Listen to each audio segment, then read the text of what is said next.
नमस्कार। आज हमारे सामने कुछ दस्तावेज हैं जो हमें असम के नीलाचल पर्वत पर स्थित एक बेहद महत्वपूर्ण और आस्था से जुड़े स्थान कामाख्या मंदिर उसकी ओर ले जाते हैं। हाँ, इसे माँ शक्ति के एक विशेष रूप माँ कामाख्या का निवास माना जाता है और ये दस्तावेज तो इसे शक्ति और आस्था का एक प्रमुख केंद्र बताते हैं। तो आज हमारी कोशिश रहेगी कि इन दस्तावेजों के जरिए इस स्थान का महत्व, इससे जुड़ी कहानियां, मान्यताएं, शायद कुछ अनूठे पहलू भी, उनको समझें। तो चलिए शुरू करते हैं ये विश्लेषण। सबसे पहले जगह की बात। जैसा हमने कहा, ये नीलाचल पर्वत पर है। दस्तावेज खास तौर पर दो आयोजनों का जिक्र करते हैं, दुर्गा पूजा और अंबुबाची मेला। लगता है इन मौकों पर यहाँ काफी भीड़ होती है। हाँ, बिल्कुल। और इन दस्तावेजों को देखने पर पहली बात जो साफ होती है वो ये कि ये सिर्फ एक मंदिर नहीं है। ये दस्तावेज इसे एक प्राचीन शक्ति केंद्र के रूप में देखते हैं।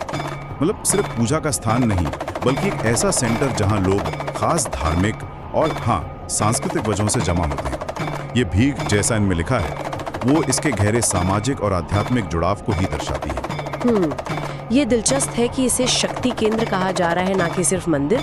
इसकी शुरुआत कैसे हुई? क्या ये दस्तावेज बताते हैं कुछ इसकी उत्पत्ति के बारे में? मुझे याद है सती माता से जुड़ी एक कहानी का जिक्र था इनमें। बिल्कुल बिल्कुल, वो कहानी इन दस्तावेजों में काफी अहम है। ये वही जानी पहचानी कथा है कि कैसे पिता दक्ष के यज्ञ में अपमानित होने पर सती ने आत्मदाह किया और फिर कैसे शिव जी उनके शरीर को लेकर ब्रह्मांड में घूमने लगे। तब विष्णु जी ने सुदर्शन चक्र से सती के शरीर के अंग अलग अलग जगहों पर गिराए जो शक्तिपीठ बने। और इन दस्तावेजों में खास तौर पर लिखा है कि नीलाचल पर्वत पर माँ सती का योनि भाग गिरा था। अच्छा, योनि भाग। तो मतलब ये जगह सीधे सीधे देवी की सृजन शक्ति से जुड़ गई। हाँ बिल्कुल। और इन दस्तावेजों के अनुसार यही घटना इस स्थान को माँ कामाख्या के मंदिर के रूप में स्थापित करने का आधार बनी। तो ये सिर्फ एक पौराणिक कथा भर नहीं है, ये इस जगह के चरित्र को, उसकी पहचान को तय करने वाली घटना है। ये दस्तावेज इस बात पर बल देते हैं कि कैसे ये मंदिर देवी की शारीरिक उपस्थिति और उनकी असीम रचनात्मक ऊर्जा का प्रतीक है, और शायद इसीलिए इसे अन्य शक्तिपीठों में एक खास दर्जा दिया जाता है, ऐसा लगता है। ये पौराणिक कहानी तो इसके उद्गम की गहराई बताती है। अच्छा, अब अगर हम देवी के स्वरूप की बात करें तो इन दस्तावेजों में माँ कामाख्या को कैसे दिखाया गया है? कोई खास बात जिस पर ये जोर देते हो? देखिए, मुख्य रूप से तो उन्हें शक्ति और समृद्धि की देवी ही बताया गया है, लेकिन ये दस्तावेज एक बात को साफ करते हैं कि यहाँ की मान्यता सिर्फ इच्छा पूर्ति तक ही सीमित नहीं है। ये बताते हैं कि सच्ची श्रद्धा और साफ मन से आने वाले के जीवन की बाधाएं दूर होती हैं।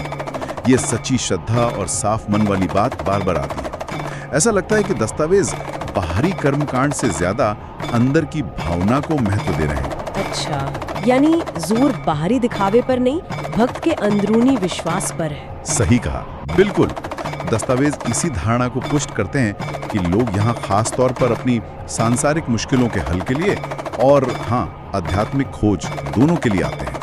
और ये विश्वास कि माँ की कृपा सिर्फ कर्मकांड से नहीं बल्कि सच्ची आस्था से मिलती है, शायद यही वो चुंबकीय शक्ति है जो लोगों को यहाँ खींच लाती है, ऐसा इन स्रोतों से लगता है। अब आते हैं उस खास पर्व पर जिसका जिक्र आपने शुरू में किया था, अंबुबाची मेला। इसके बारे में क्या खास जानकारी है इन दस्तावेजों में? ये जून में होता है ना? हाँ, हर साल जून में, और दस्तावेज इसे एक बहुत ही अनूठे पर्व के तौर पर दिखाते हैं। इसका सबसे खास पहलू, जैसा कि इनमें विस्तार से बताया गया है, ये